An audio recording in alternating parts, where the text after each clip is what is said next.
முத்துவோட பாட்டி ஊர்லேருந்து வந்துடுறாங்க. வந்தோடனே புது மருமகளுக்கு பட்டு புடவை வாங்கி கொடுக்குறாங்க. ஏன் கல்யாணம் ஆன விஷயம் என்கிட்ட சொல்லலை அப்படின்னு கோவப்பட்டு எல்லாத்தையும் திட்டுறாங்க. விஜயா தான் இதுக்கெல்லாம் காரணம். விஜயா, நீ கரெக்டாக இருந்தீன்னா எங்கள் பையனுக்கும் ஹார்ட் ஆப்ரேஷன் பண்ணியிருக்க வேண்டியதில்லை, ரவியும் இப்படி பண்ணியிருக்க மாட்டான், ஏன் என்கிட்ட எல்லாம் சொல்லலைன்ட்டு சத்தம் போட்டு உட்காந்துடுறாங்க. நான் இங்கே தான் இருப்பேன், என்னன்னு பார்க்கலாம். விஜயா நீ கரெக்டாக இருக்கணும், என் பையனையெல்லாம் நல்லா பார்க்கணும், மருமகளையெல்லாம் நல்லா பார்த்துக்கணும் அப்படின்ட்டு நான் இங்கே தான் இருப்பேன்ட்டு உட்காந்துடுறாங்க.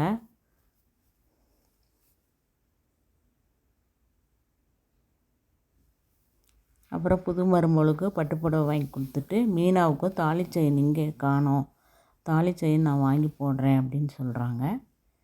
இன்றைக்கி என்னோடய டிப்ஸ் பார்த்திங்கன்னா, தோசைக்கல் பணியாரக்கல்லாம் ஒட்டி வந்துச்சுன்னா நம்ம வெண்டைக்காய் கட் பண்ணிவிட்டு அந்த வேஸ்ட்டு இருக்குது பாருங்கள், காம்பு தண்டு இதெல்லாமே மிக்சியில் அரைச்சிங்கன்னா அப்படியே பேஸ்ட்டு மாதிரி வந்துடும். அதை அப்படியே அப்ளை பண்ணி நாள் நைட்டு அப்ளை பண்ணி காலையில் அப்படியே சுரண்டி எடுத்திங்கன்னா அதில் ஒட்டி இருக்க பிசுறு எல்லாம் நீட்டாக வந்துடும்.